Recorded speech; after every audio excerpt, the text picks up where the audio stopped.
In a world before the internet, everything was dominated by just one thing: oil. Oil controlled everything: lighting, farming, transport, and medicine. So if one person controlled the oil, then technically they would control the whole world. John D. Rockefeller became the richest man in the world by doing just that. He joins the oil industry and completely wiped out his competition. He built a $1 trillion empire, and even today, nobody has surpassed him in wealth. He had two major goals in his life. One was to live to 100 years old, and two was to make $100,000. He almost ended up living to 98 years old, and he made far more than $100,000. So he pretty much accomplished both of those. He got rich by sabotaging other businesses, cutting corners at all costs, and focusing fully on efficiency. Then when he retired, he dedicated his life to philanthropy and giving his wealth away. John didn't always have money. He was actually born into a quite poor family. His father, William Rockefeller, was a con man who went from town to town selling secret cures and potions. He once bragged, "I cheat my boys every chance I get. I want to make them sharp." And he ended up leaving the family permanently when John was a teenager. And John's mother, Eliza, taught him to work, save, and give money to charity. She also taught him efficiency, to use what you have and never let anything go to waste. John helped his family financially by raising turkeys, selling candy, and doing jobs for his neighbours. He got his first job as a bookkeeper when he was 16 years old. Here he learned how to calculate transportation costs. He learned that these costs could be negotiated down with timing and preferential treatment, and this would help him out a lot later on in his career. In 1859, John started a produce commission business with Maurice Clark. Together they raised $4,000, which is about $136K in today's money, and they were making good profits. Then the Civil War started, but instead of enrolling himself, he hired substitutes to go to war for him, because he was certain that his business would fail without his management. As the Civil War came to an end, profits started to slow down in the produce business. So John and Clark decided to move on to a different industry.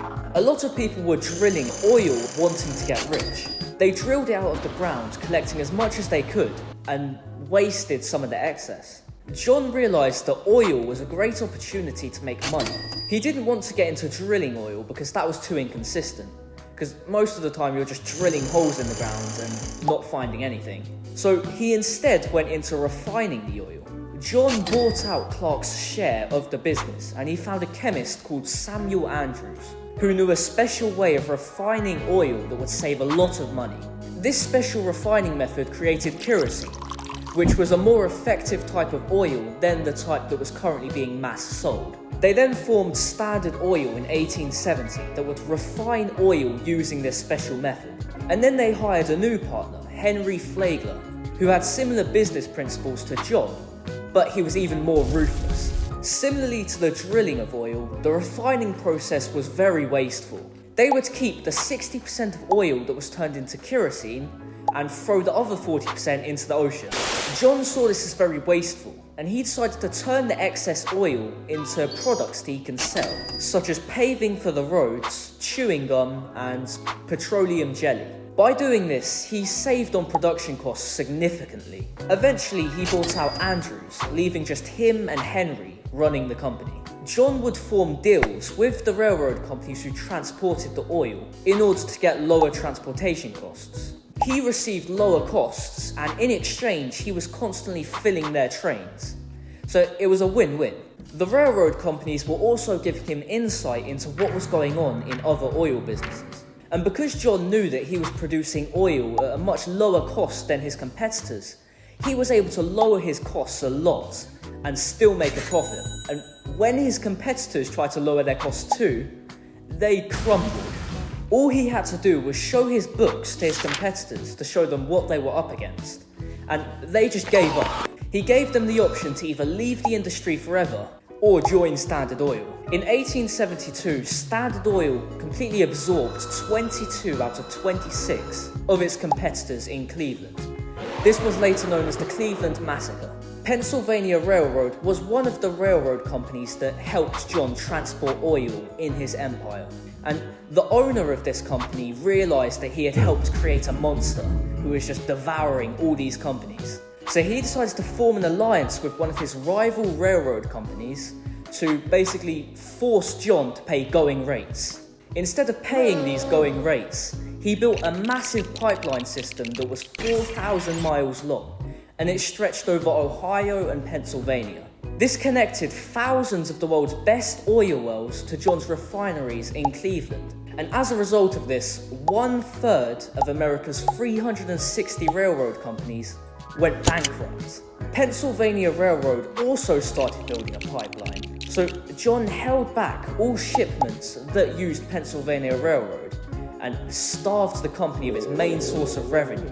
This caused the company to go completely bankrupt. By 1880, Standard Oil owns 90% of the oil market. That makes it a full-on monopoly. And in 1911, the US Supreme Court ruled that Standard Oil be dissolved into 34 smaller companies. Some of these companies include ExxonMobil, Chevron, and BP. You would think that the dissolvement of Standard Oil would completely ruin John financially, but actually it was the most profitable event of his whole career. He owned a small portion of each company that dissolved from Standard Oil. So he kept receiving large payments as these companies kept growing independently. And eventually, he became the world's first billionaire. John was always very charitable. He was donating 6% of his income when he was just 16 years old at his first job. After he retired from Standard Oil in 1897, he completely stepped up his philanthropy and charity work. He donated more than $500 million to various educational, religious, and scientific causes through the Rockefeller Foundation, plus an extra $40 million through other means. You could say that every bad part of John D. Rockefeller was just as bad as his good side was good. And that's what makes his story so interesting. But here's something else that's interesting. Apple is currently running a monopoly here in 2024 that's almost 3 times larger than Standard Oil.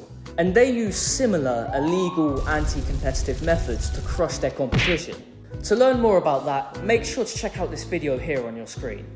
It will give you a bit more insight into how these monopolies operate. Anyway, goodbye.